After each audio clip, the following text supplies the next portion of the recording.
Reprendre notre séance, mise à jour des alertes précoces pour le suivi forestier.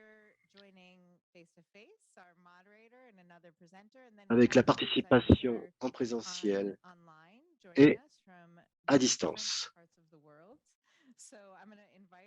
de différentes parties du monde. J'aimerais inviter maintenant notre modérateur, Sacha Gottlieb, qui est experte en gestion de ressources naturelles avec une grande expérience internationale depuis 2011. Elle travaille dans le bureau du programme international du service forestier des États-Unis, tout d'abord en administrant le portefeuille du Soudaz et ensuite en passant au programme de changement climatique. Depuis 2021, elle travaille comme directrice assistance de l'équipe globale du service forestier qui englobe le programme d'extraction illégale du bois et les menaces associées. Avant d'entrer au gouvernement des Américains, elle a travaillé pour l'Organisation des États américains et pour l'Institut de santé environnementale des Caraïbes et pour le Bureau des Nations Unies pour les services de projet. Son travail s'est concentré sur la gestion intégrée des terres et de l'eau et de l'énergie renouvelable.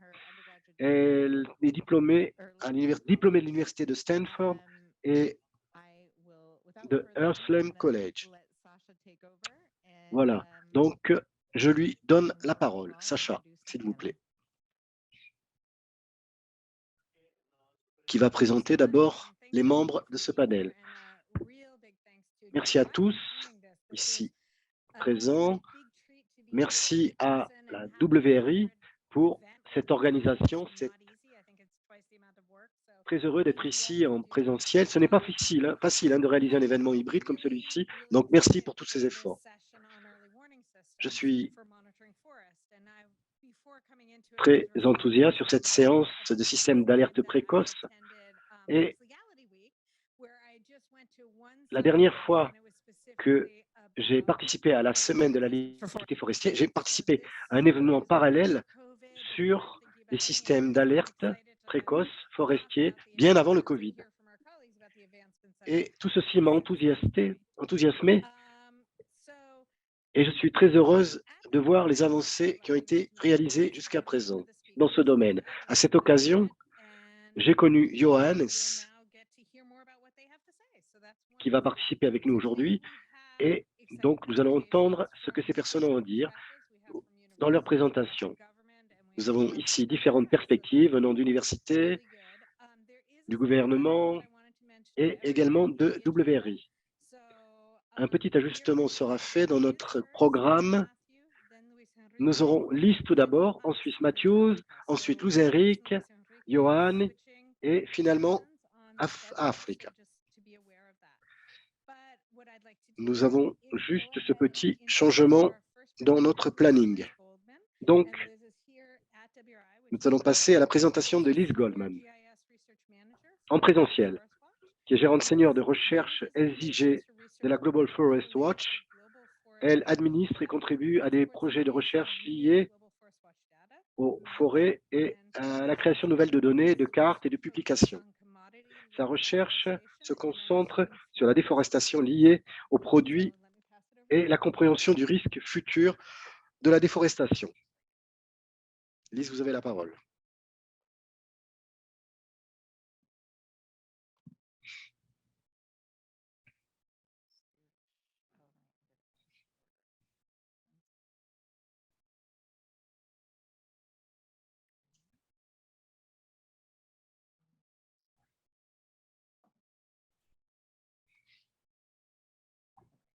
Okay, perfect. Just sorry, one note.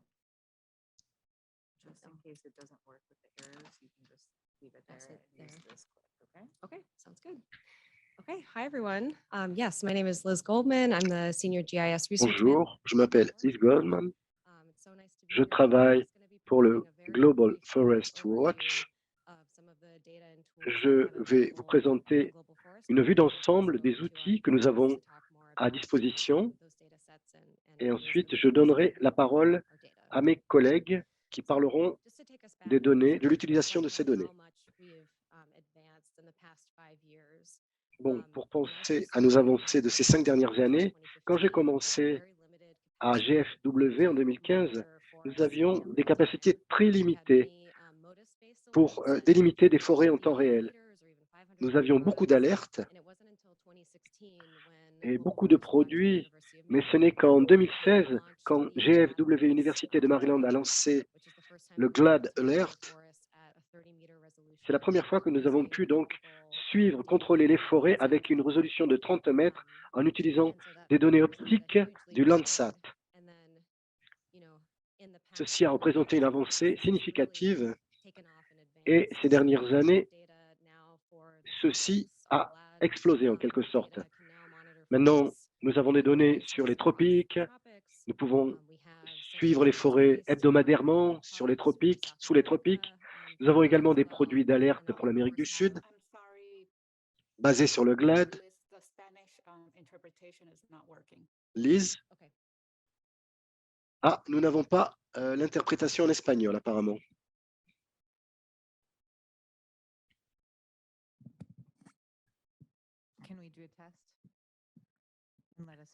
Nous pouvons faire un test avec l'espagnol. Nous pouvons tester. Test.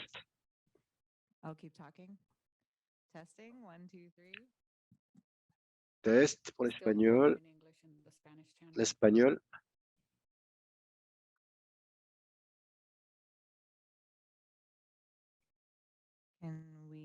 Je vais prendre le relais. Je pense que Rosita a un petit problème. Peut-être les interprètes pourraient-ils ouvrir la caméra. Rosita, Georges, pour répondre.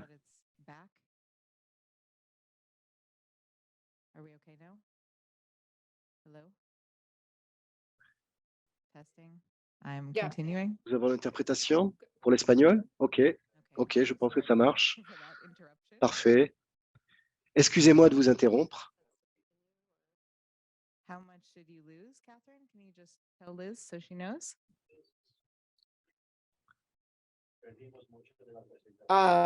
Catherine, nous avons perdu beaucoup de la présentation. Non, je ne suis pas sûr. Mais bon, nous allons faire un résumé rapide de ce qui a été dit. Big advancements in what we can detect with forest monitoring. And now we have data across the tropics, both with our GLAD data, but also 10-meter resolution Sentinel-2 alerts from GLAD. Nous avions un problème. Nous avons un système du GLAD et un système de radar qui fonctionne dans le monde entier. Et nous allons entendre plus tard à travers les nuages, ce qui est très utile pour évaluer les forêts tropicales. Nous pouvons maintenant également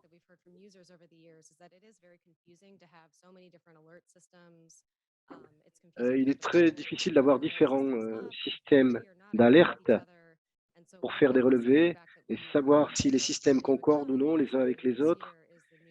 Et il y a beaucoup de choses à prendre en compte. Donc, ce que nous avons maintenant, c'est un système nouveau de déforestation, Global Forest Watch, qui analyse différents éléments pour apporter davantage de confiance. Si vous êtes d'accord, nous pouvons faire confiance aux alertes. Ceci nous aide énormément, surtout pour les personnes qui ont des capacités limitées d'investigation des alertes. Donc, nous sommes certains que les activités se déroulent de la bonne manière. Donc, nous faisons ce travail pour les usagers du World Global Forest. Vous pouvez voir le système individuel également. Si vous avez, si vous voulez utiliser qu'un système isolé. Ces alertes et ces données peuvent être traitées quand nous parlons d'égalité, spécialement quand les données que nous avons dans des zones protégées aux frontières. Quand vous connaissez bien une zone spécifique, vous pouvez voir les modèles d'alerte qui existent. S'il y a une activité d'extraction illégale, sélective, d'un bois spécifique, voilà. Ici, nous avons, avec notre équipe, utilisé des drivers. C'est une chose que nous ne pouvons pas faire dans le monde entier, mais nous avons une banque de données qui parle de Girders Around, une résolution d'un produit de 10 km² que nous avons évalué durant cette année et qui nous permet d'évaluer si nous avons une déforestation causée par une organisation ou par un incendie. C'est une résolution obligatoire qui n'évalue pas plusieurs années. Cette évaluation que nous devons faire pour utiliser nos données. Nous voulons utiliser davantage des machine learning pour nous améliorer. Donc, il n'y a pas que cela dans tout le monde. J'aimerais également parler des marqueurs annuels de changement, outre les drivers, qui peuvent varier dans le temps. Bon, pour revenir,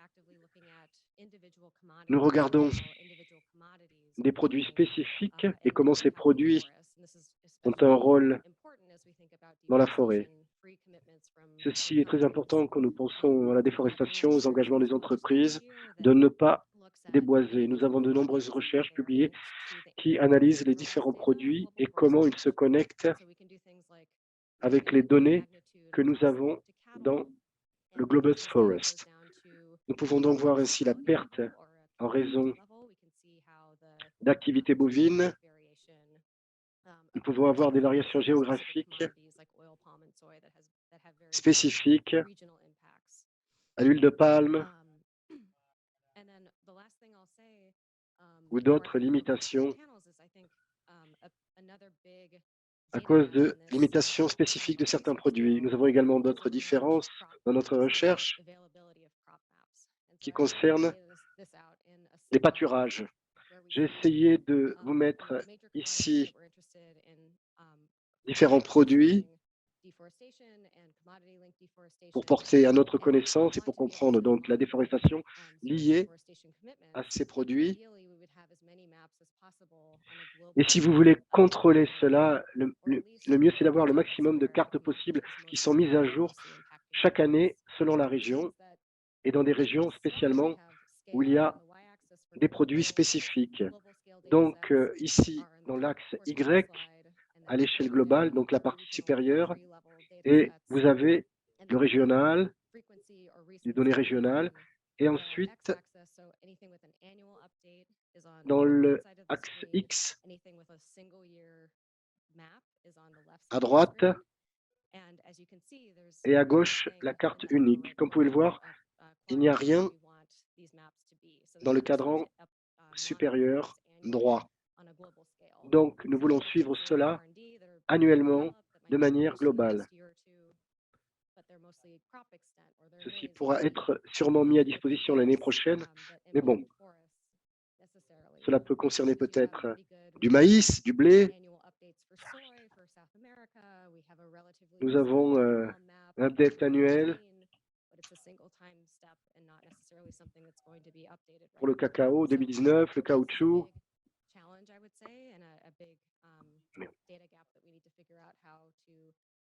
Et comment dépasser ces différences. Il y a d'autres défis à relever.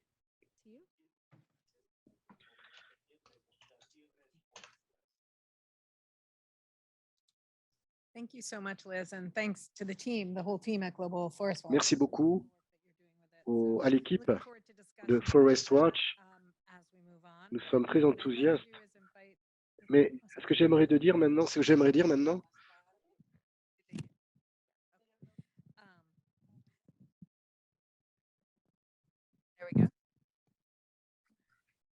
No problem. No, it's good.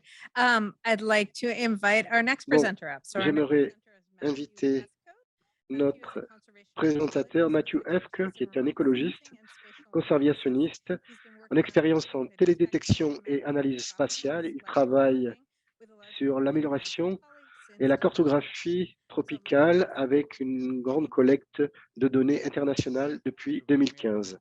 Matthew, c'est à vous, s'il vous plaît. Vous m'entendez? Merci.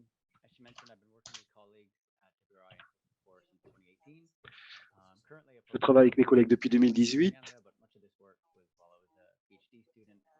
J'ai suivi un postdoc. Je vais parler davantage des algorithmes que nous développons et présenter les updates.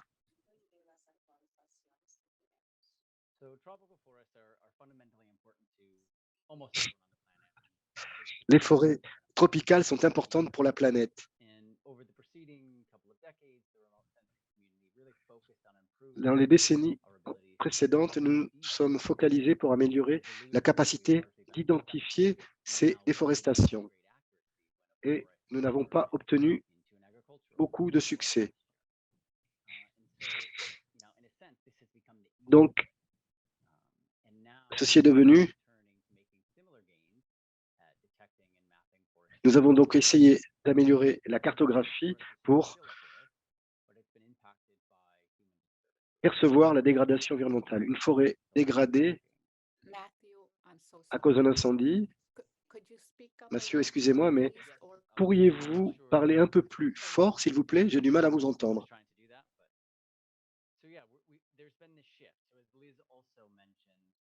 Il y a eu un changement et je pense que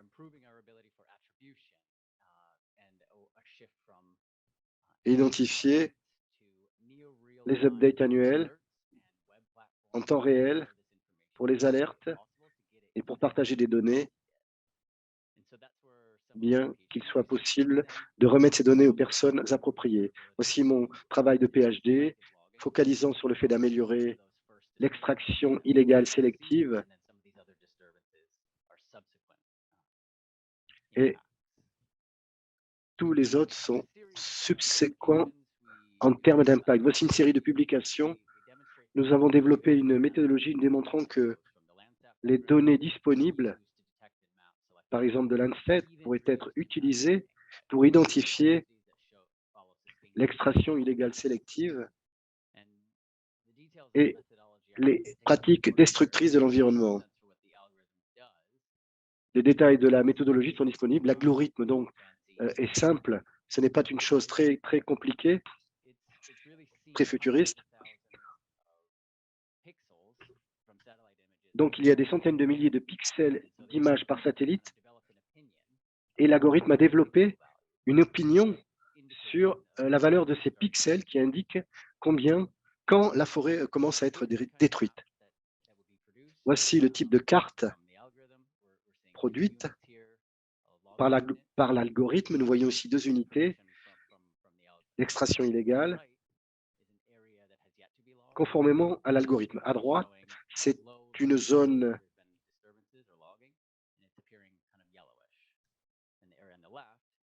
où il y a une possibilité d'extraction et l'autre où il y a déjà une extraction. À gauche, celle qui a souffert une extraction illégale. Et le résultat de l'algorithme montrant une activité dans cette zone. Et les collègues ont suggéré qu'il serait intéressant d'appliquer et de tester cet algorithme développé au Brésil et au Pérou et avec des données de ces pays pour voir comment il pourrait être amélioré. Pourquoi ce travail de mon projet de PhD, j'ai dû adapter mon problème à ce type de... Et j'ai partagé cela en utilisant des outils de code ouvert pour créer des images. Ceci a concerné donc une formation, ceci a aidé mon background de programmation, mais il y a eu quelques bugs, malheureusement, quelques erreurs à cause des systèmes opérationnels différents. Donc,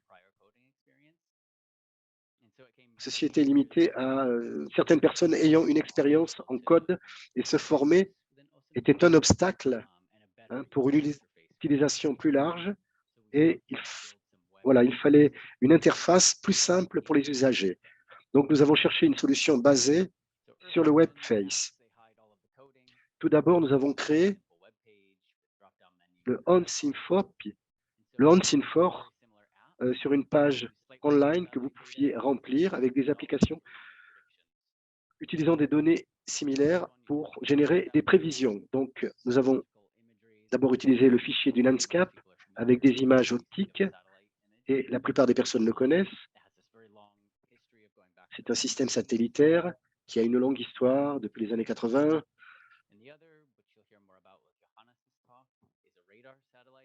Et également Sentinel-1, qui est un senseur, un capteur beaucoup plus récent, qui n'a pas de données historiques, mais qui transmet et qui mesure les signaux qui viennent et qui repartent pour déterminer un point. Donc,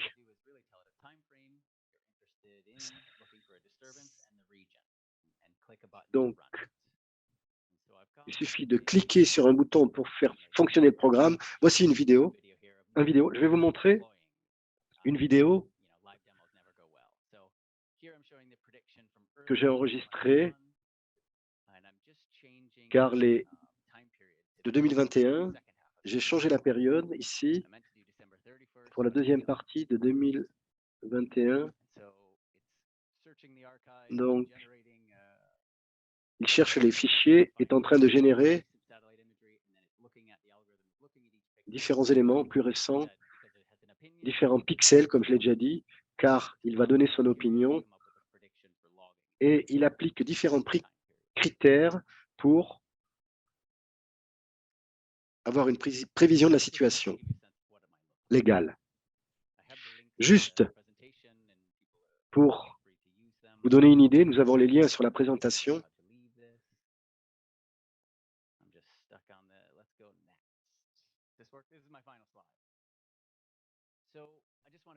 C'est le dernier slide. J'aimerais conclure avec certains points plus optimistes. Je pense que le moment est excellent pour tous ceux qui sont impliqués dans la télédétection et je pense que la communauté et les sciences vivent un point d'inflexion. Ces chiffres ne sont pas actualisés, mais en bleu, vous pouvez voir l'histogramme du satellite à travers le temps. Donc, nous avons ici un changement en termes de disponibilité et de volume de données et de résolution spatiale des données. Nous allons être inondés de données qui vont nous aider à aborder certaines questions très importantes et je suis très optimiste. Je pense que nous aurons des avancées similaires à celles en matière de dégradation forestière. Et je pense que nous allons réellement avancer. Et la télédétection peut influencer des cadres gouvernementaux complexes et je suis à votre disposition pour toute question à la fin de cette présentation. Merci beaucoup. Excusez-moi pour l'audio qui était peut-être un peu faible. Merci.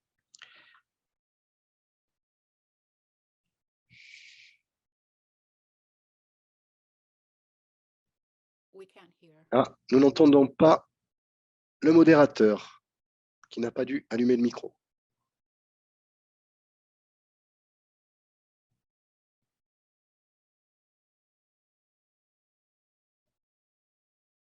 Nous n'entendons pas le modérateur.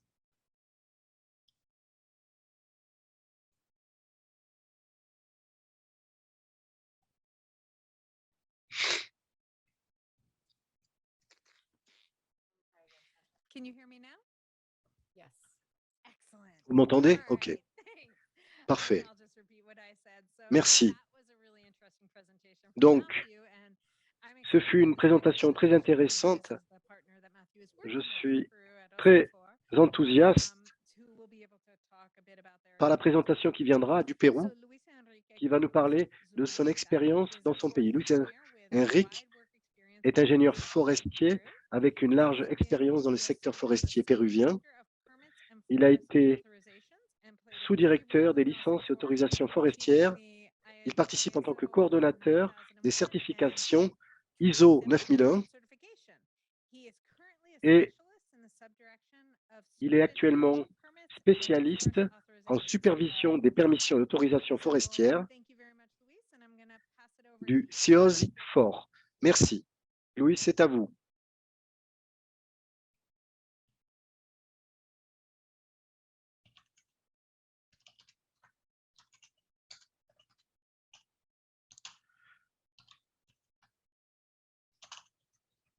Hola, ¿sí me escuchan? Vous m'entendez? Est-ce que vous m'entendez? Ok. OK. Un gusto estar presente en el panel.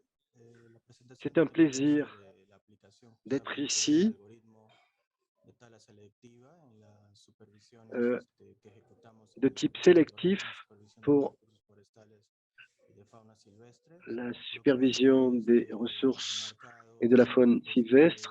con el Ce Servicio Forestero de travail Estados Unidos, también la ayuda de la a été cooperación développé de los avec le service forestier des USAID États-Unis y en el marco et del avec la proyecto coopération se creó un d'USAID. proyecto de Dans le supervisión projet centralizadas a été créé un projet de supervision pretendía usar las tecnologías optimisé durante el qui proceso de prétendait supervisión. utiliser Entonces, en el marco de eso un también STIX durant comenzamos le a trabajar projet de con supervision. estratégicos, en este caso el Nous WRI, avons donc con otros commencé à compter sur estratégicos des que trabajan con alliés nosotros, stratégiques como comme le es WRI, Matthew. Entonces, dans ce para travail conjoint avec les revolucionar spécialistes, el uso avec de MEF par estas exemple, tecnologías pour en las supervisiones que ejecutamos en nous los distintos pourrions habitantes, ¿no? aborder ces technologies dans les supervisions Siguiente, por favor. des titres et des permis.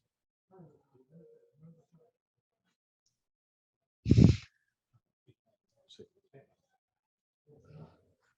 Siguiente. Ok.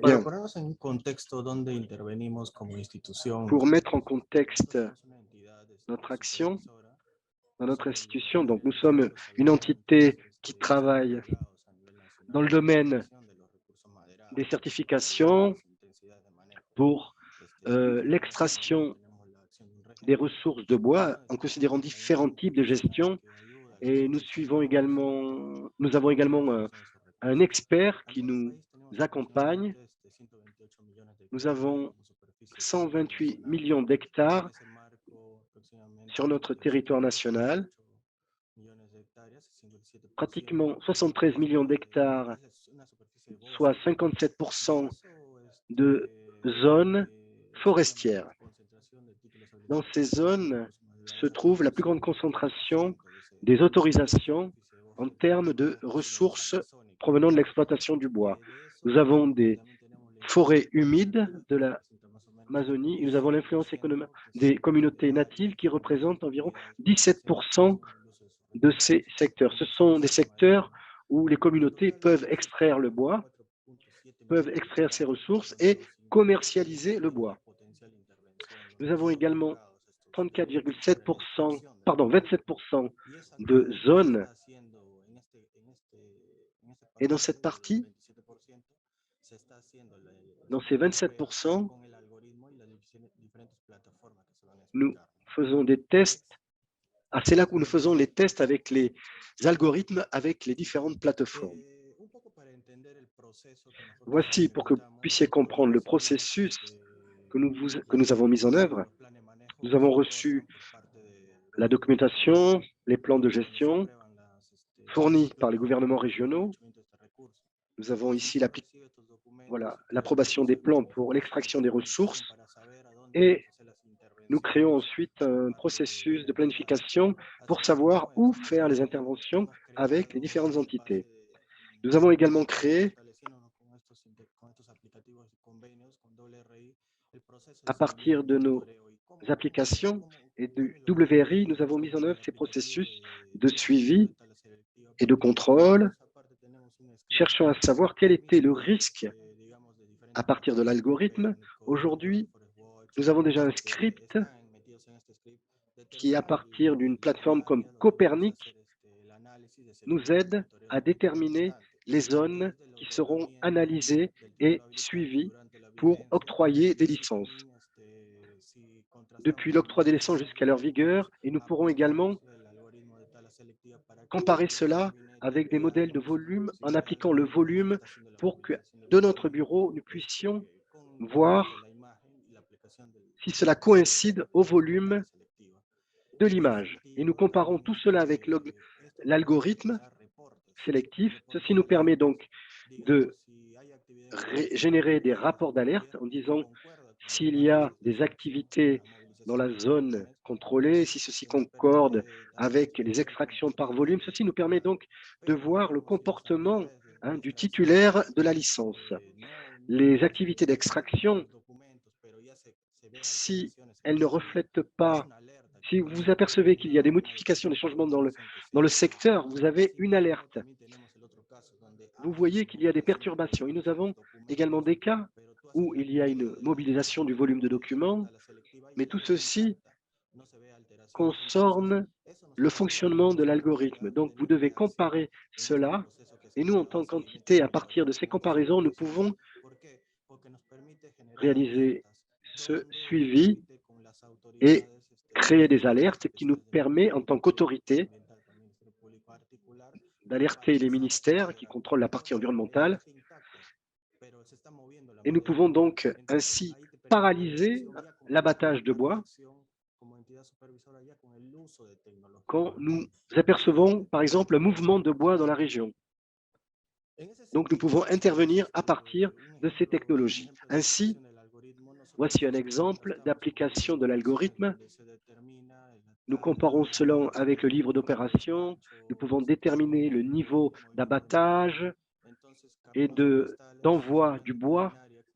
La gestion, les chemins forestiers également peuvent être identifiés à partir du contraste d'image et de l'application de l'algorithme.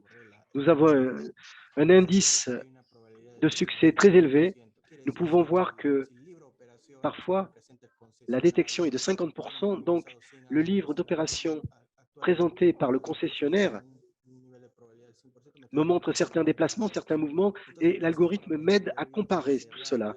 Donc, il y a encore quelques brèches que nous devons dépasser.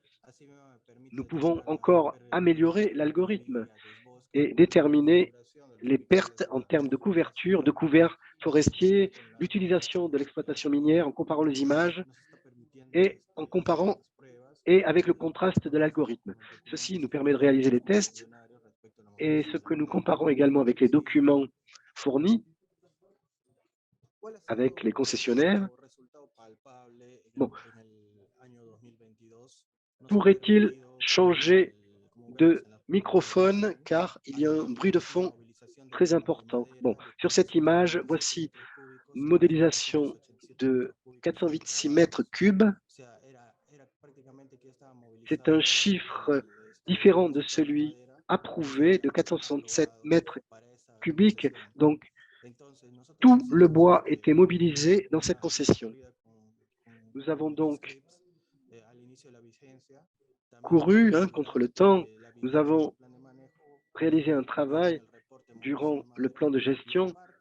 Malheureusement, nous avons souvent de nombreuses interférences sur le son. Bon, quelqu'un pourrait-il prévenir l'intervenant qu'il y a un problème avec son micro? Merci. Bon, nous n'avons identifié ici aucune perturbation dans la zone de gestion. Hay mucho ruido en la habitación donde está usted. Ellos no pueden oírte muy bien, Ok, ¿ok? sí. No, it's from his room. It's on his. Yeah, em, yeah. sí. Luis, it's Amy again. Can you change to your other microphone that we tested before?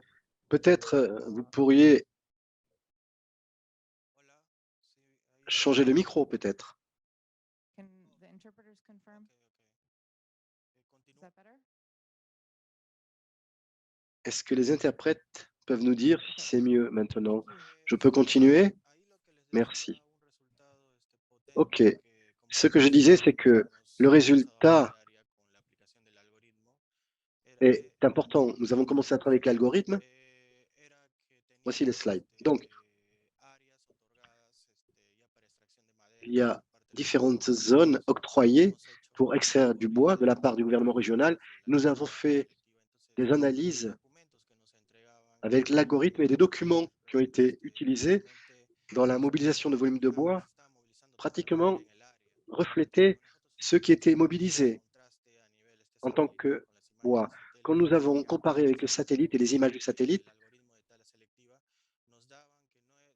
nous appliquions l'algorithme. Cela montrait qu'il n'y avait pas de volume et que tout était mobilisé et cela ne concordait pas avec l'algorithme. Qu'avons-nous fait? Nous avons détecté plus de 1 million de mètres cubes de bois. Donc, actuellement, nous avons d'autres types d'alertes utilisant ce type de méthodologie qui permet d'avoir une réaction face à l'abattage illégal de bois. Et ces alertes ont permis de maintenir 1500 hectares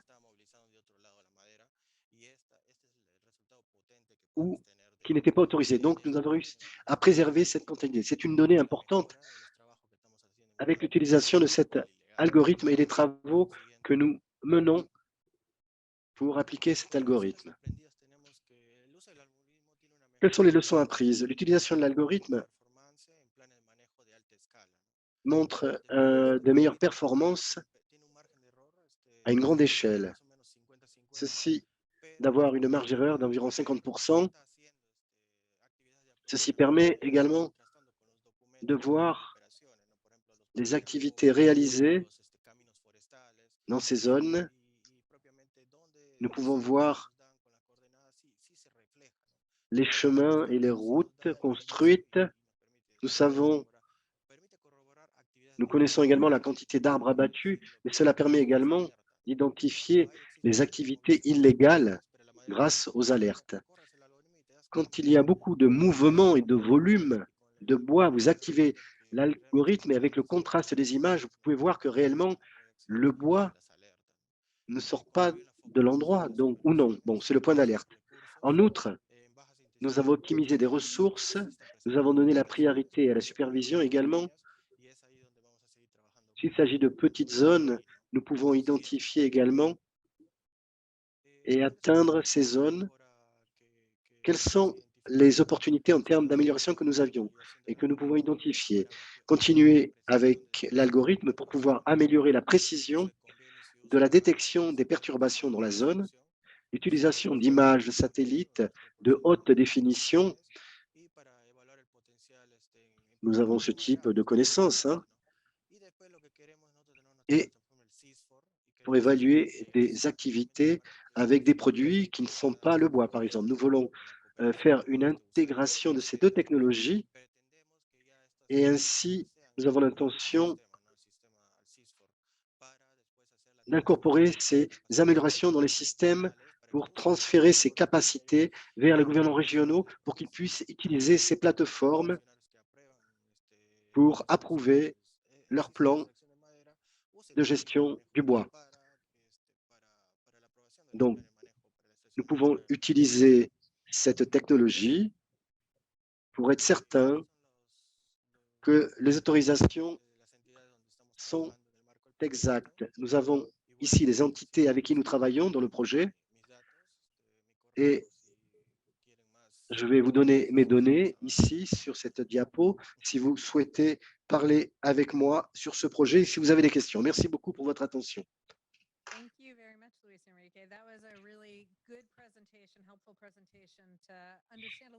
Merci beaucoup, Luis Enrique. C'était une bonne présentation pour qu'on puisse comprendre mieux ce système. Translation okay now? All right, all right. So for our next speaker, I am really happy to introduce Johannes Reiche. Pour le prochain présentateur, alors, je suis très content de le présenter. Je demande pardon si je ne prononce pas très bien votre nom. Il travaille en Nouvelle-Zélande. Il a fait son doctorat à l'université de Virginia. Et il utilise donc le radar pour voir dans un système régional et pour accompagner les changements presque en temps réel. et il enseigne donc Thank you very much. cet accompagnement dans l'université. J'aurais dû donner une bio plus courte, n'est-ce pas? Bon, merci de m'avoir invité. Yes. Okay. Thank you so much. Merci pour l'invitation. I would like to talk a little bit about the RAD forest disturbance alerts that we have been Je using voudrais for parler un an petit peu overview plus and, next steps, and I'm giving that talk on behalf of my colleagues from Wageningen University. des forêts et au nom de mes collègues de Wageningen. The RAD forest disturbance alerts are an alert for biometric Donc, cloud penetrating les alertes RAID radar. utilisent So as des mentioned radars before, Sentinel-1 de 10 mètres, comme ça a été mentionné. Ça fait partie du système de radar. Ils arrivent à pénétrer les nuages, ce qui est un avantage très important pour les tropiques. Et nous avons le Sentinel-1. Et pour la première fois, nous avons des données disponibles avec des mises à jour rapides et gratuites. C'est un changement très intéressant grâce à la coopération avec le Global Forest Watch, Google, l'Université de Maryland, l'Agence spatiale européenne. On a pu augmenter l'échelle. Nous avons des mises à jour hebdomadaires. Et pour avoir plus d'informations, vous pouvez accéder à ce lien qui est disponible là. Donc, ce RAID Alert, ça va servir en tant que complémentation de ce qui a été dit avant. Ce n'est pas une compétition, ils sont complémentaires en fait. Et ils veulent donc promouvoir la transparence et aider les forces de police pour combattre les forces illégales. Et ils peuvent travailler pour faire en sorte qu'on ait plus d'informations en Afrique, en Amérique du Sud, Sud-Est asiatique. Après, au Congo, au bassin du Congo. Des fois, on n'a presque aucune observation pendant toute l'année. Au Gabon, par exemple, il y avait un nuage si dense que le Lancet n'était pas capable de le pénétrer.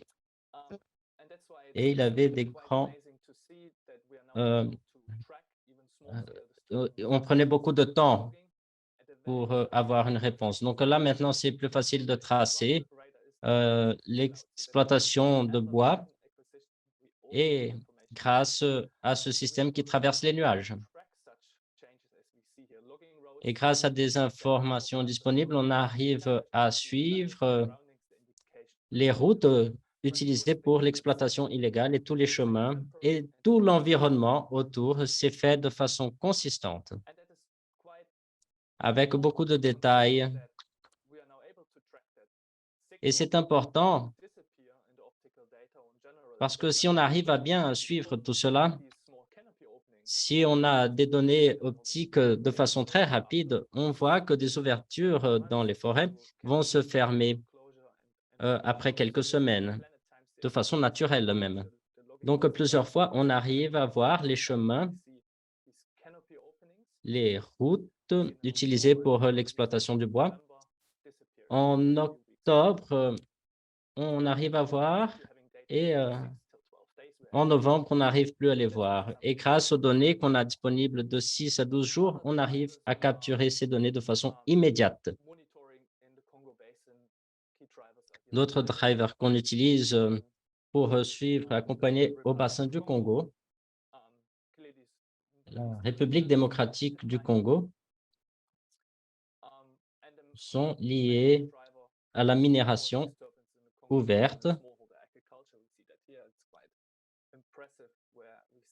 et ce sont liés à des perturbations au Congo. Et ça, on le voit que tout ça, c'est important pour identifier l'augmentation de l'agriculture dans la région. Là, on voit l'agriculture et le vert foncé est créé donc où il y avait la forêt, c'était en vert foncé, et après, où il n'y a plus de forêt, c'est en vert clair. Donc, en sortant d'Afrique, si on passe maintenant en l'Indonésie, donc là, on voit qu'il y a beaucoup de déforestation. Ça augmente de plus en plus parce qu'il n'y a pas de contrôle suffisant. C'est le nouveau hotspot à Papouasie-Nouvelle-Guinée. On voit qu'il y a des routes et donc on voit ces grands blocs de déforestation qui sont pris. Donc, ce sont ces données qu'on relève et c'est fascinant de voir qu'on peut accompagner, mais ça fait très peur de voir l'échelle de la vitesse de cette extraction, de cette exploitation illégale de bois et de la façon que ça avance dans la région. Ce que le système RAD détecte, et là, c'est très important de le connaître. D'abord, c'est très similaire aux autres systèmes.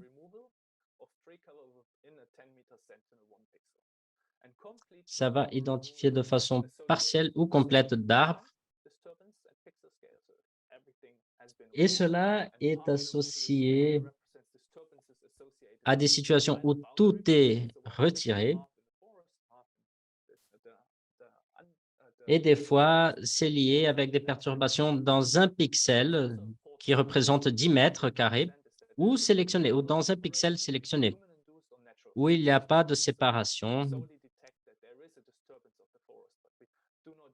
ou des forces de la nature, que l'action de la nature va donc affecter ces aires. Donc là, on travaille avec l'amélioration et l'expansion de notre système, le RAD. Là, on travaille avec l'expansion en Amérique centrale et après, on va faire le centre-ouest asiatique et le Pacifique pour la fin de 2023. On essaie de travailler aussi avec des forêts sèches et des alertes liées à elles. Aussi, on travaille avec la mise en place avec la FAO et la CEPAL pour développer des méthodes pour que les pays puissent mettre en place ce workflow eux-mêmes à partir de formations de l'équipe de la CEPAL et ça, ils savent le faire très bien.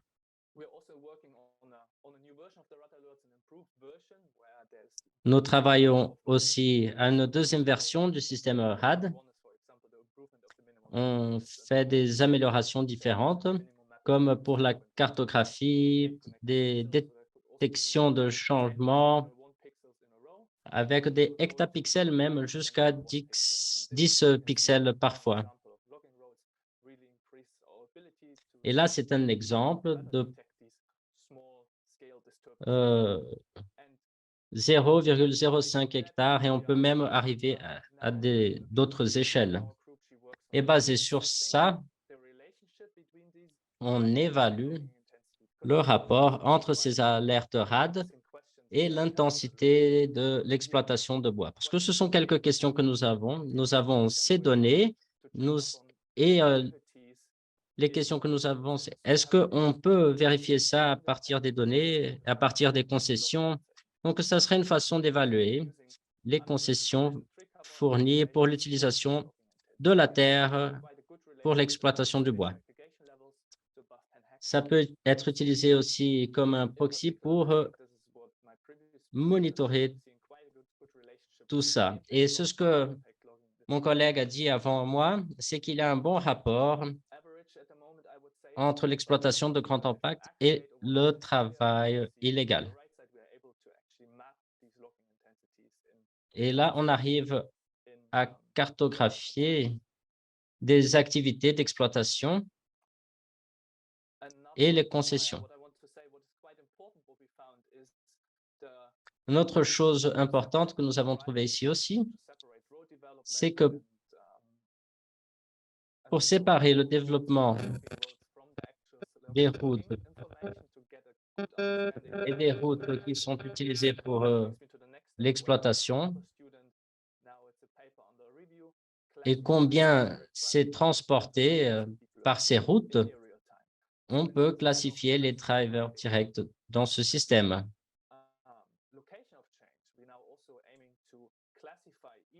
Et à partir de la localisation, on peut détecter chaque événement et alors la cartographier une route avec, pour voir si c'est une agriculture petite ou si ça augmente. Et là, on peut développer plus notre système pilote. Une autre chose que je voudrais parler à propos de ce qui a été dit, c'est l'intégration d'alertes et qui sont complémentaires et sont similaires dans leur création. Donc, les trois systèmes qui sont disponibles dans la Global Force vont définir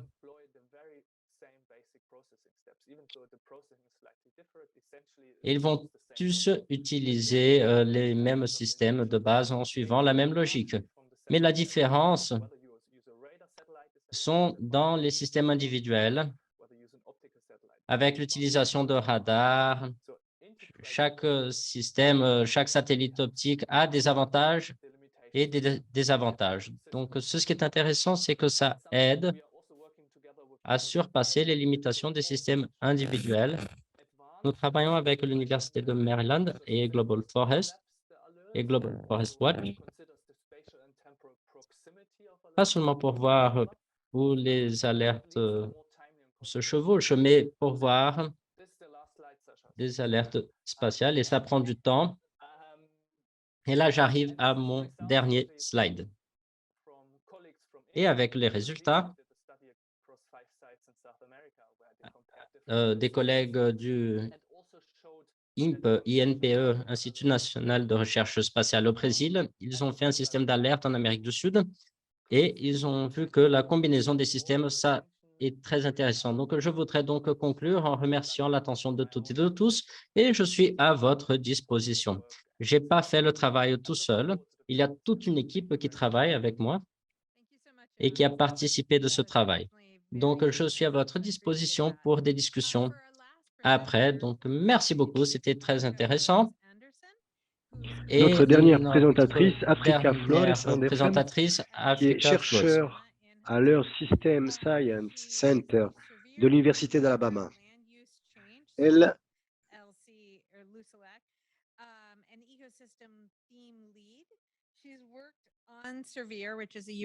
dirige un groupe d'écosystèmes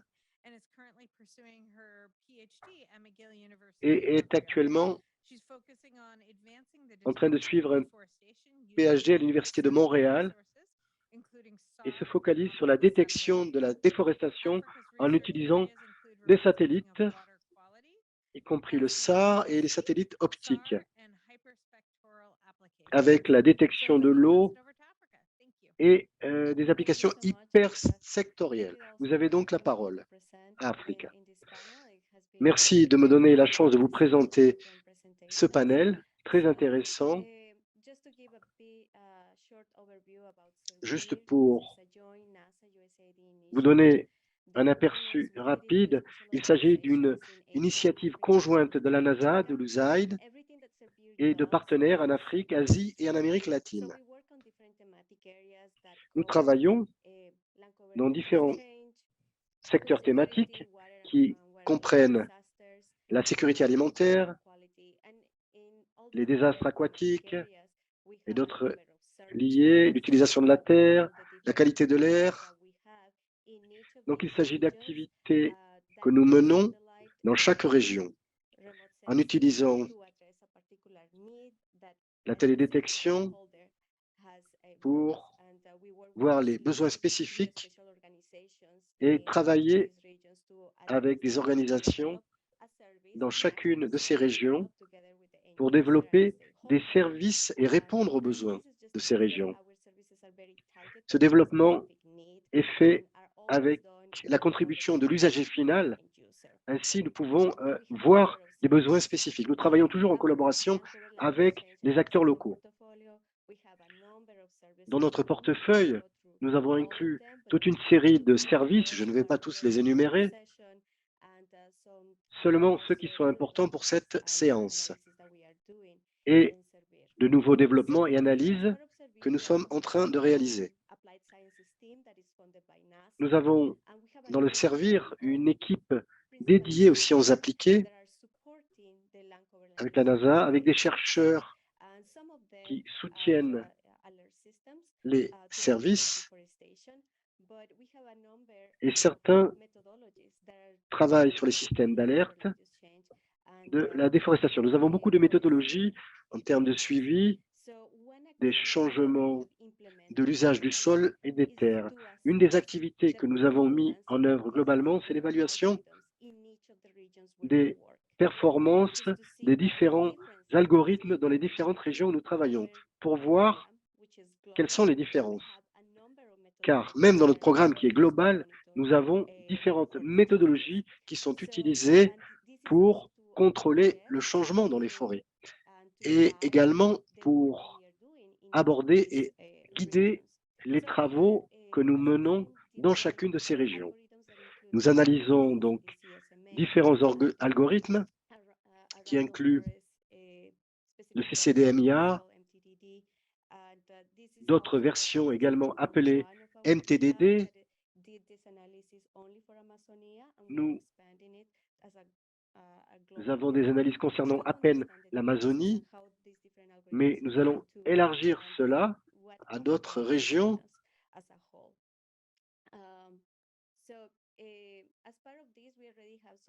Donc, comme partie du travail, voici quelques résultats initiaux qui seront présentés la semaine prochaine.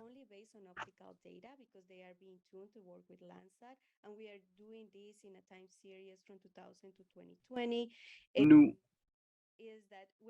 faisons une série temporelle de 2010 à 2020. Nous avons beaucoup de données optiques. Nous avons une détection des changements qui souligne les limitations et les lacunes en termes de données dans l'observation optique. Sinon, nous n'arrivons pas à détecter les changements. Donc, outre cela, nous avons des informations sur comment ajuster chacune des méthodes selon la région où nous nous trouvons. Et nous dépendons également des différents écosystèmes. Comme je l'ai déjà dit dans une présentation précédente, il y a des limitations en matière de données optiques. Et en se basant sur les travaux d'autres partenaires, la déforestation a lieu sous les tropiques. C'est justement là où nous avons la plus grande présence de nuages. Donc, il y a un bénéfice évident avec les données fournies par le SAR. Il s'agit de données que nous avons pu intégrer dans nos services et Servir commence à faire cette intégration. Il y a quelque chose que nous avons identifié quand nous essayons d'appliquer cela au niveau local, mais nous voulons voir jusqu'où le SAR sera nécessaire, car il y a toute une série de méthodologies basées sur les données optiques qui nous offrent de bons résultats pour les applications que nous avons. Donc, il y a des différences dans le traitement de l'information du SAR. Nous voulions déterminer exactement où le SAR serait le plus nécessaire, principalement en ce qui concerne les phénomènes que je vais aborder d'ici peu. Donc, cette analyse globale, en utilisant le Landsat et les données de Sentinel, nous savons que la déforestation se produit sous les tropiques à n'importe quel endroit, et nous essayons d'identifier où exactement SAR sera le plus utile au niveau global et quand il sera le plus utile également. Voici les données optiques que nous avons, les algorithmes également. Donc, nous aurons toutes ces informations que nous vous présenterons de manière détaillée la semaine prochaine, compte tenu du temps nécessaire pour faire une observation sans nuage. Ceci va nous permettre d'identifier où le SAR sera le plus nécessaire, le plus utile. Nous avons le Sentinel-1 également, bande C, avec le plus grand niveau de saturation et de fréquence.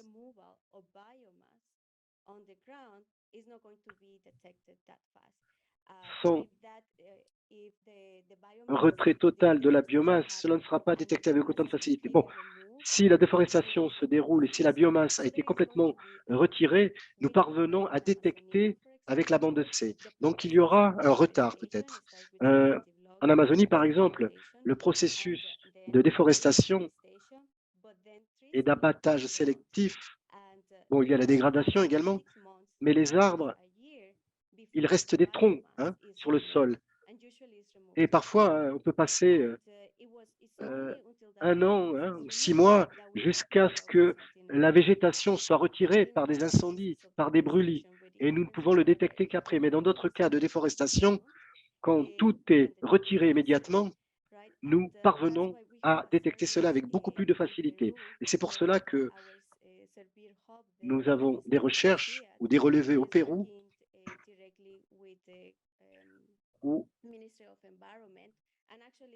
qui travaillent directement avec le ministère de l'Environnement, dirigé par ACA, partenaire de notre consortium au Pérou, pour suivre la déforestation liée à l'exploitation minière illégale. Et c'est une région avec beaucoup de nuages tout au long de l'année et les alertes finales sont validées avec les données disponibles. Donc voilà, je vous ai parlé de cela rapidement en se basant sur la première visite, car en Amazonie, l'un de nos partenaires est en train de créer des cartes des plantations de cacao pour soutenir l'initiative Déforestation Zéro, également des plantations d'huile de palme. Et vous pouvez voir que ceci ressemble à une forêt, mais non. La meilleure information maintenant que nous pouvons utiliser pour créer des cartes est basée sur des données qui concernent une combinaison de capteurs SAR et Sentinel-1. Donc, nous avons les données SAR disponibles régulièrement, qui sont très utiles, mais qui sont limitées. Donc, il nous faut donc les compléter. Nous attendons donc des initiatives afin de recevoir des données de la bande de manière globale. Le lancement est prévu en 2024 et j'aimerais mentionner ici rapidement que pour utiliser les données du SAR dans les différents services que nous avons, nous reconnaissons que, et nous avons commencé à utiliser donc, exploiter les données du SAR. Donc la question du volume d'information est complexe car c'est un volume immense. Et nous devons également compter sur le cloud pour le service de suivi et d'alerte pour gérer tout ça, car ce sont des données gigantesques. Il y a des plans de collecte de 30 terabytes quotidiennes d'informations et la NASA change l'ensemble de données vers le cloud, car la quantité de données est énorme. Et ça croît exponentiellement. Nous pouvons utiliser Lancet et Sentinel tous les jours, compte tenu de leur similarité, de leur résolution spectrale. Nous avons des données du SAR également qui vont compléter les analyses réalisé, mais nous allons augmenter exponentiellement. Et les données de haute résolution également que nous utilisons principalement pour cet objectif. Merci pour votre attention. Je suis à votre disposition pour toute information complémentaire. Merci.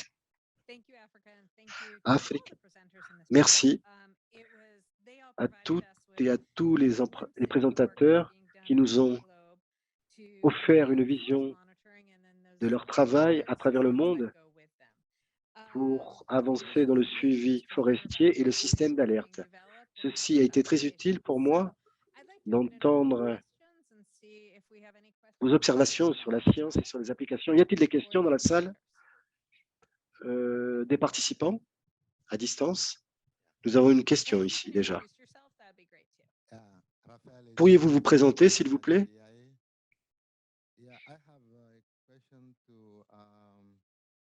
J'ai une question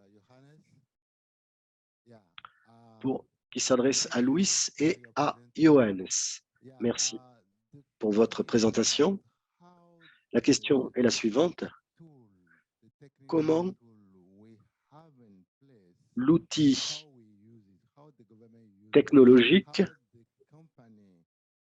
que nous avons, comment les gouvernements l'utilisent-ils? Comment les entreprises peuvent-elles suivre la législation nationale? Car l'un des défis à relever est comment effectuer des changements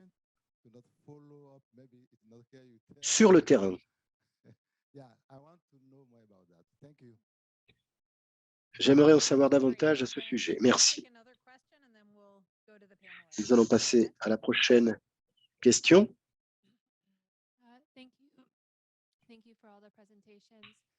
Merci pour toutes ces présentations. J'aimerais savoir si vous voulez souligner l'importance d'un suivi local en termes de dégradation de données. C'est un aspect significatif pour de nombreuses. Bon, comment faire face aux dégradations environnementales et aux systèmes d'information liés à cela? Je vais maintenant commencer par ces deux questions et ensuite nous aurons Louis et Johannes. Louis, voulez-vous parler sur quels sont les outils utilisés par les gouvernements pour aider les entreprises à respecter les lois locales? Luis Enrique? Bien. À partir de la mise à jour que nous avons faite l'année dernière, nous avons une mise à jour de notre supervision. Donc, il y a eu un changement de notre objectif dans la détection des risques, où il y avait des abattages, mais il y a également un autre point focal. Il y a celui qui fait l'extraction dans la zone. Parfois, il ne respecte pas ses obligations. Donc, actuellement, ce que nous faisons, c'est d'articuler avec les gouvernements régionaux. Si les plans de gestion sont approuvés, nous supervisons et nous orientons et nous pouvons identifier rapidement s'ils respectent ou non ce qui a été déterminé ou s'ils touchent à une certaine espèce. Une fois que c'est coupé, c'est difficile de repartir en arrière. Donc, voilà, ce qui est compliqué, c'est de ne pas bien identifier une espèce de bois. Ceci aura une répercussion sur toute la chaîne et sur toute la traçabilité. Donc, nous recommandons donc, dans un rapport d'ailleurs, d'éviter ce type d'erreur. Quant à la détection des risques, il y a parfois des déplacements de volume élevé et ceci sert également à activer des alertes. Nous nous articulons avec les institutions de contrôle locales, avec le ministère public également, avec les gens qui travaillent avec les matières environnementales. Nous émettons des alertes et des mesures préventives et nous paralysons également le travail quand il y a une extraction de bois illégal. Donc, cela va dépendre de la stratégie que vous pourrez articuler. Et donc, nous nous focalisons sur le risque, nous utilisons la technologie, nous nous focalisons également sur la prévention, nous orientons, nous voulons qu'il y ait un changement de comportement et également nous travaillons sur le renforcement des capacités des communautés actives, des concessionnaires, des exploitants de bois. Nous avons également certains ateliers réalisés avec eux. Nous faisons donc en quelque sorte une socialisation pour leur faire respecter leurs obligations, comment ils pourraient profiter des produits du bois. Il y a différentes actions qui sont entreprises.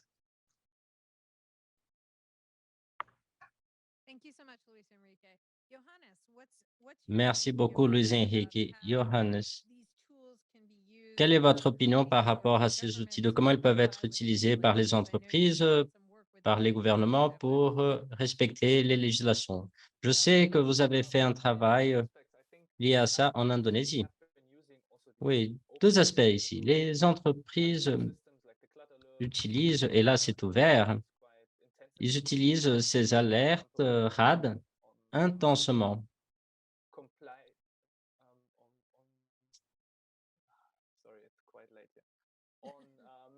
Je demande pardon, c'est assez tard ici, mais nous avons des différentes sources de production de données. Donc, nous utilisons, des différentes entreprises utilisent cela, comme Nestlé, par exemple, l'utilise. Et c'est un cas de succès. Plusieurs organisations utilisent cela pour vérifier si les entreprises spécifiques font ce qu'ils disent. Et c'est pour ça que j'ai aimé beaucoup la présentation des autres collègues.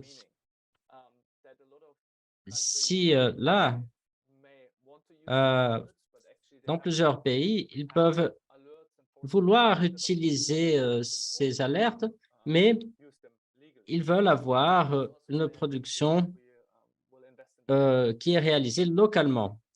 Et c'est pour ça qu'il faut investir dans cet effort de mise en place avec des différents pays, dans des systèmes hybrides. C'est ce que j'ai entendu du directeur Crystal Davis, avec qui j'ai parlé il y a quelques années. Nous avons parlé de différentes façons de travailler cela. Et c'est une opportunité pour les différents pays. Les alertes RAD ou d'autres alertes, il faut comprendre ce qui est nécessaire pour chaque pays. Donc là, il faut qu'il y ait un système de radar. Et après, il faut savoir comprendre ces données. Mais c'est aussi une opportunité de tester avant de mettre en place des différents chemins.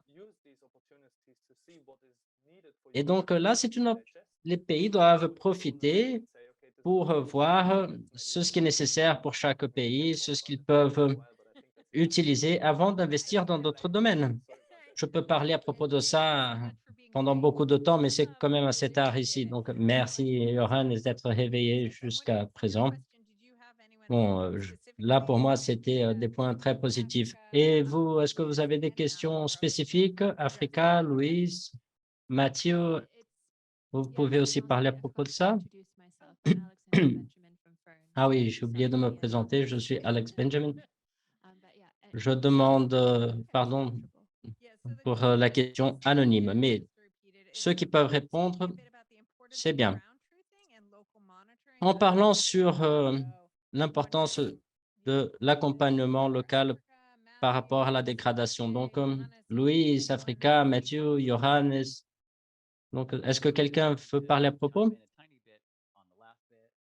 Oui, je voudrais parler un petit peu sur la partie d'avant, avant de continuer.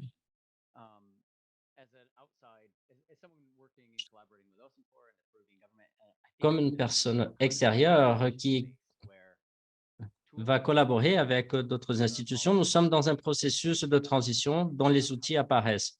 Et les gouvernements essayent de comprendre comment ça fonctionne et comment les utiliser. Ils ont un flux de travail et ils veulent essayer de comprendre comment utiliser ces outils pour un système qui existe déjà. Et ça prend un temps à construire et comment incorporer de nouvelles technologies dans un cadre existants déjà. Et cela, ça prend du temps. Et le temps, ce n'est pas quelque chose que nous avons dans la majorité des cas. Donc, pour le travail sur place contre la dégradation et contre la déforestation, vraiment,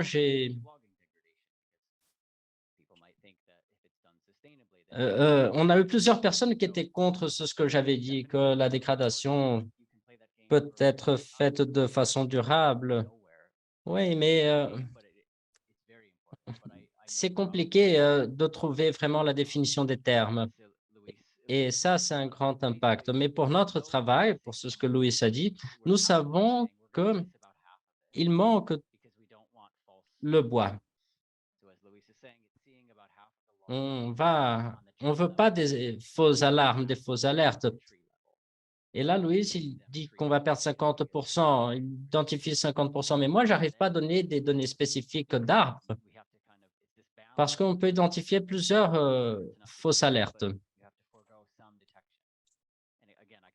Donc, il faut avoir des données qu'on puisse vraiment voir. Je pourrais parler plus, mais je passe la parole à quelqu'un d'autre. Merci, Mathieu. Est-ce que quelqu'un d'autre a quelque chose à dire sur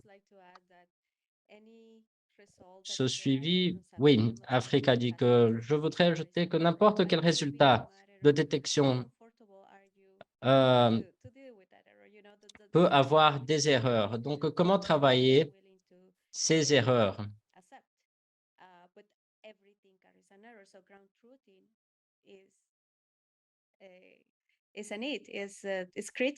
Donc, le travail sur le terrain, il est toujours nécessaire. Il est critique pour évaluer l'erreur. Et tous ces systèmes vont augmenter la précision quand on commence à investir plus sur les données sur le terrain et dès que les données passent à être plus fiables. Bien sûr, il y a des erreurs, rien n'est parfait, mais il y a des questions qui sont liées et qui sont appropriées. Oui, nous avons des ressources limitées des agences gouvernementales pour travailler ces questions d'alerte. Mais tout ça, ça dépend des besoins. Et je pourrais dire que les entreprises, par exemple, qui travaillent avec détection d'incendie, on peut dire que c'est très important. Ça arrive à détecter des incendies illégaux faits par l'être humain et le suivi de ces zones protégées, ça c'est très important. Je travaille avec ça au Guatemala aussi et ces données étaient très utiles. Rien n'est parfait, mais ces données sont très importantes. Merci, Africa. Quelqu'un d'autre? Quelqu'un d'autre voudrait dire quelque chose? Encore une question en ligne? Encore une question? Lise?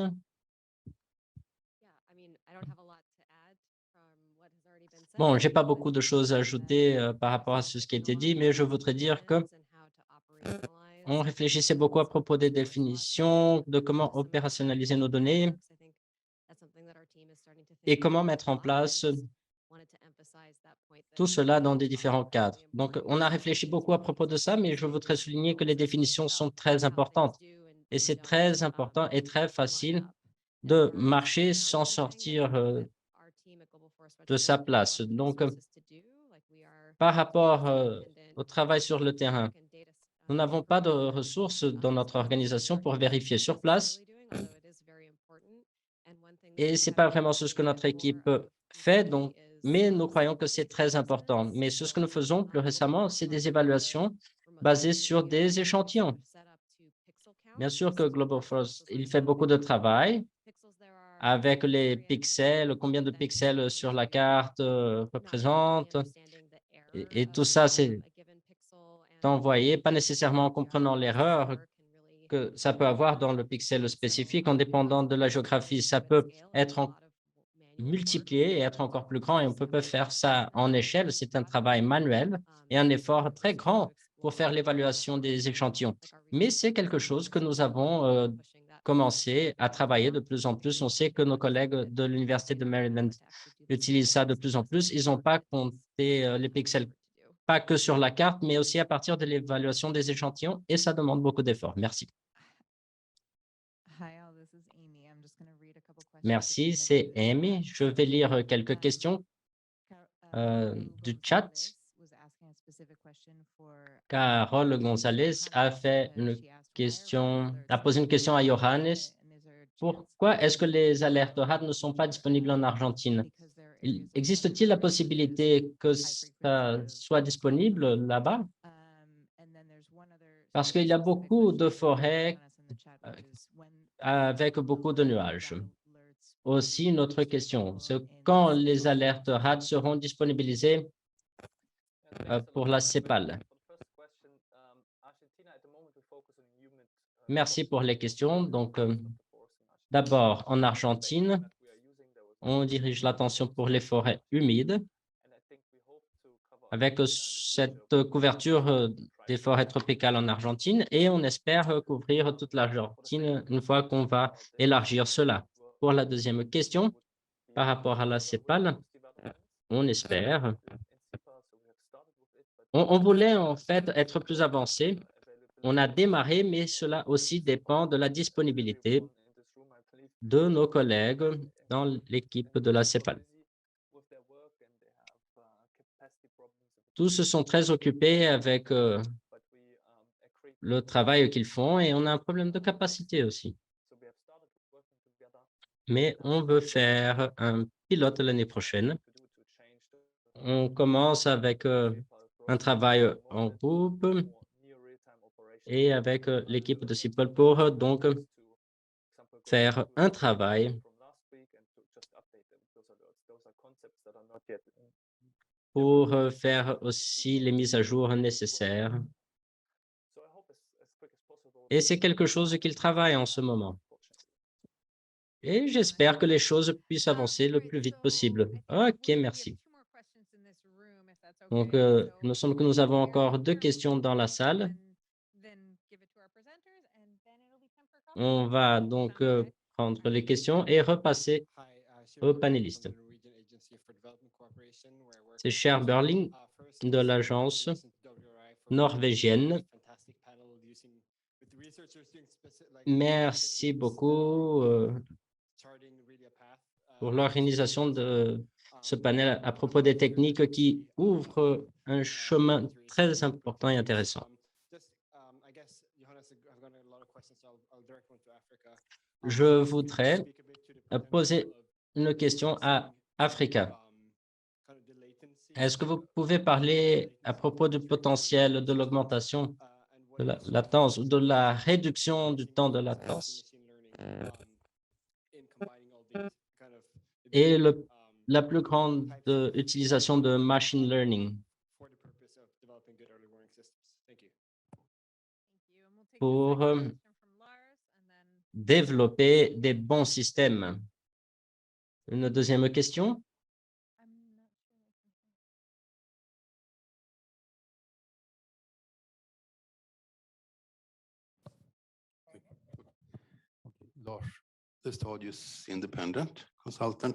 Lars, consultant indépendant. Je voudrais juste souligner qu'il y a une différence entre la définition et le label. Donc, le nom de la chose n'est pas la même chose que la définition de cette chose-là.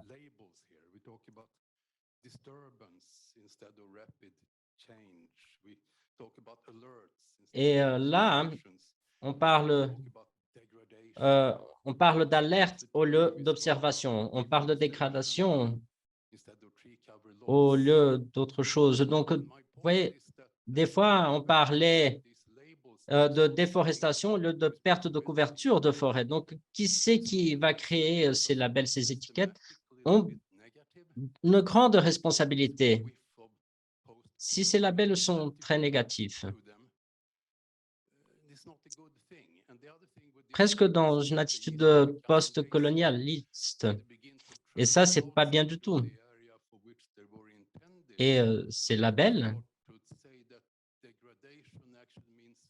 sortent des zones pour ce qui a été créé, sort de la région dont ça a été créé.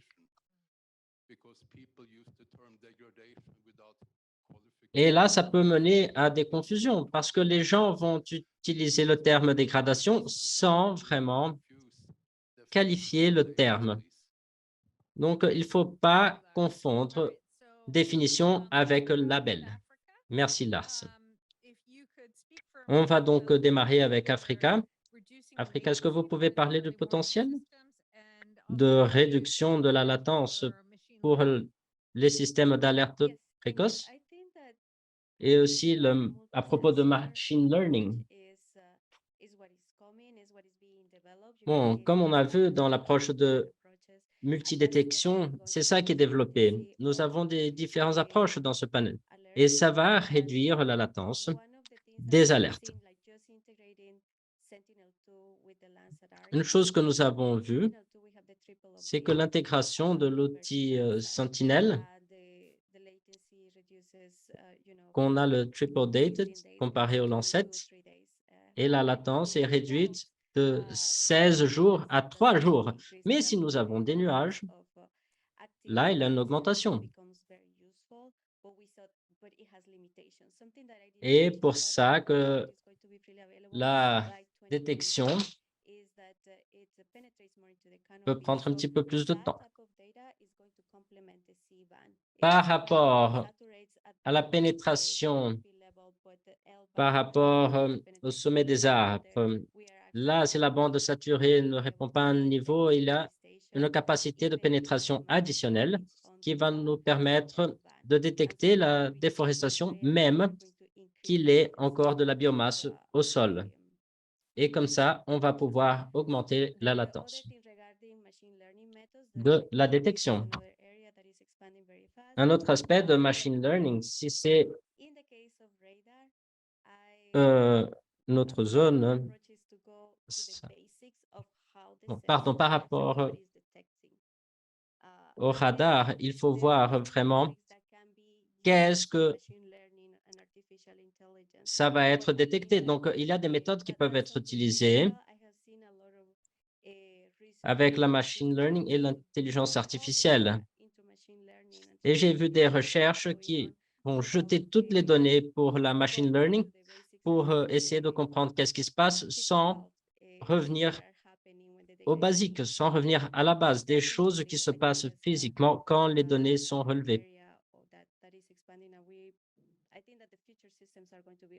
Et je crois que c'est un secteur qui se développe très rapidement et ces données vont être intégrées indépendamment des senseurs.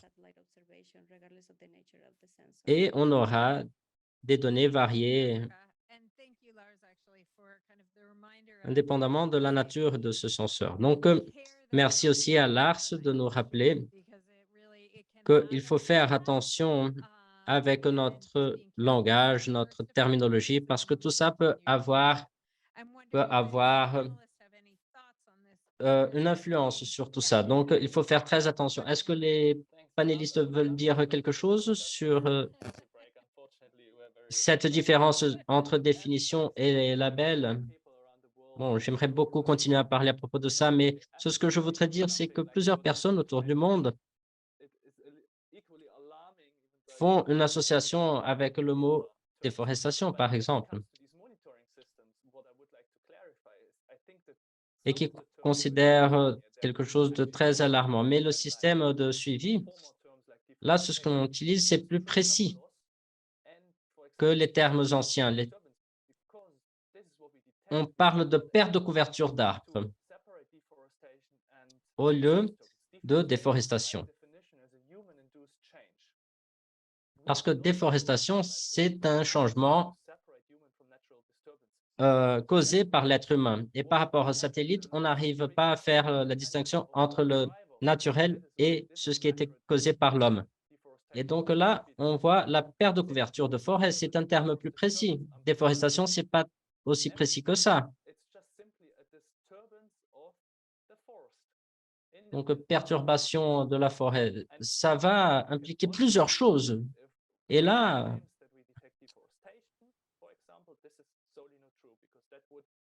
Et si là, on dit qu'on va détecter des déforestations, ça signifie que là, on va retirer tout ce qui est induit par l'action de l'être humain. Donc, il y a beaucoup de choses et j'aimerais beaucoup continuer la discussion, mais il faut faire attention et les gens font attention au moment des définitions. Donc, merci beaucoup à toutes et à tous pour les questions, les très bonnes questions. Merci aux panélistes pour le travail qu'ils font. Et je crois qu'on aura une pause maintenant.